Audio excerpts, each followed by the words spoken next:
So welcome back to another video. Today we're going to be working on the Tundra and we're going to be installing a pretty much entire skid plate package. This entire package is from RCI Off-Road, if you can't tell over here. I opted for the aluminum skid plates just for the weight savings specifically. And we got the whole hybrid package. So we have the two front skid plates. These are going to cover pretty much the engine, the oil pan, all that kind of good stuff.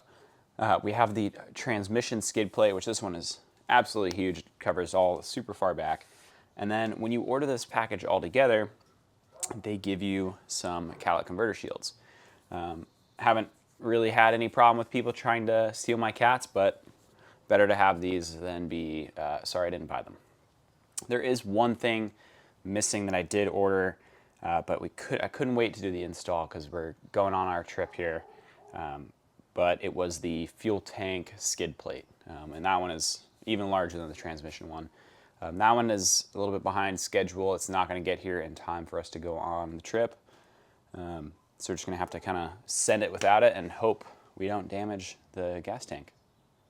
So to start, we're going to need to basically remove all of the factory skid plates that might be on the truck. If you have, the OEM TRD one, you got to take that one off. Any of the plastic ones. A lot of the times the manufacturer will use plastic skid plates, which are kind of garbage, but we're going to take all those off so we can get these RCI ones mounted. So you can tell I don't even have any sort of engine skid plate or transmission skid plate. I've got this little composite air dam here, which is definitely just going to shatter the second it hits anything. It's kind of a big deal. Farther down you can see I have that plastic one for the gas tank, which is already super banged up. So it looks like this one's just a couple 13 millimeters.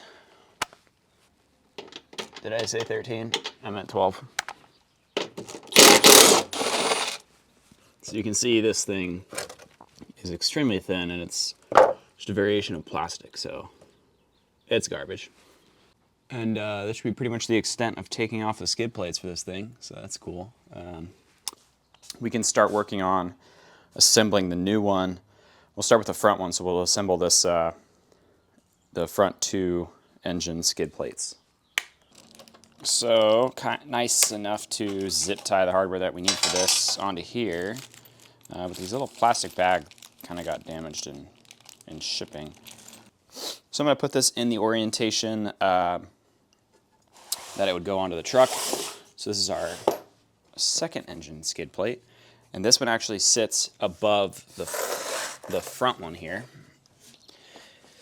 And to get started with this, we're going to use all these carriage bolts, place them up through the bottom of the first engine skid plate, which is going to be kind of a challenging part. I'm going to have to, there we go, they all fall into place.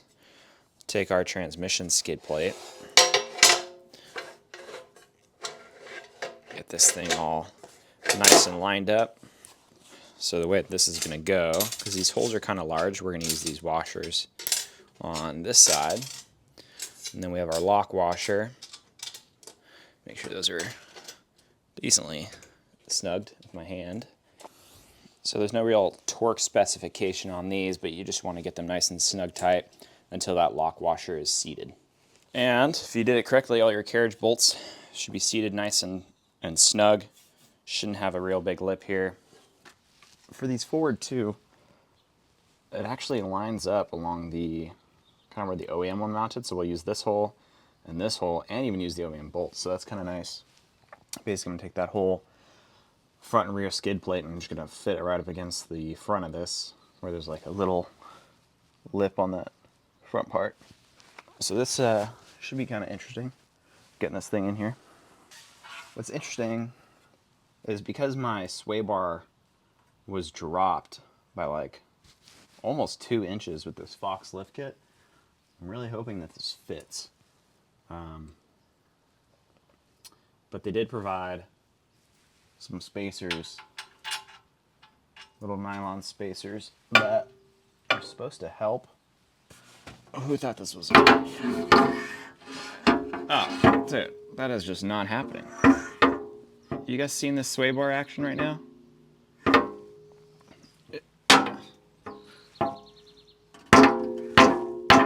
it's just not gonna fit. Who needs a sway bar when you're off-roading, right? I mean, I ran a larger lift with no spacers here beforehand. Dang, this sucks. This is a problem. Major problem. So I made the decision to just get rid of the spacers that were on the sway bar from the Fox lift. Comparing it to the other solutions, this is what I ended up going with. Did run into a little issue. Don't mind this janky install. I did order a new bolt to replace this one. Messed up one of the threads on one of the stock bolts, and this is just one of the ones that Fox had provided. So that's how much spacing it was doing.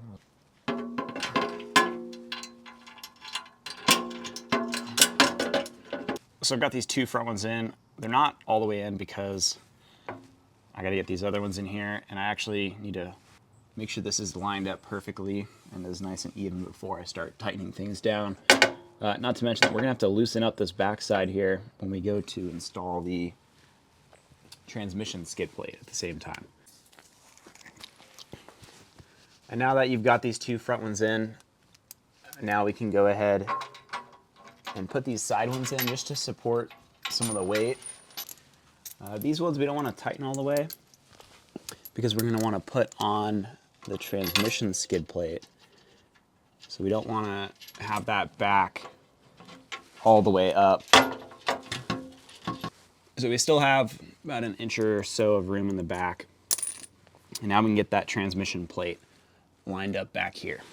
So now if you bought all these skid plates as a package, there's a good chance you might still be able to get these cat shields with it.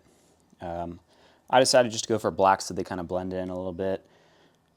And the way that we're going to assemble this is, if this is the front of the truck right here, your cat shields should be able to face on the outside, and the kind of the larger wing will be towards the rear because the cat is actually here, and this is part of the frame underneath that kind of curves. So we're going to take these carriage bolts from the outside, and we're going to have a washer on the inside here, and we're just going to start putting these in on down the line. Now these do have lock washers, so these don't need to be extremely tight. They shouldn't back off. Just give it about 30 foot-pounds, and that should be plenty.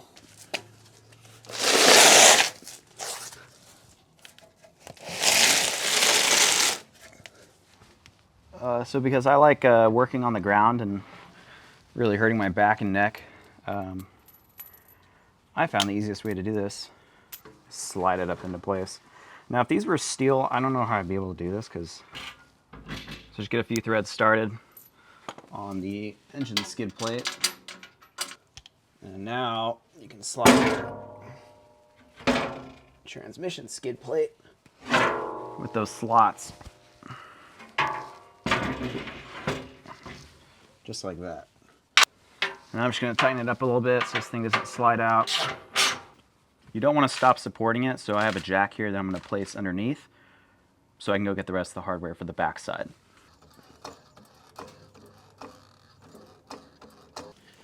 Now for installing this, I'm going to go with that bolt, put the washer on top.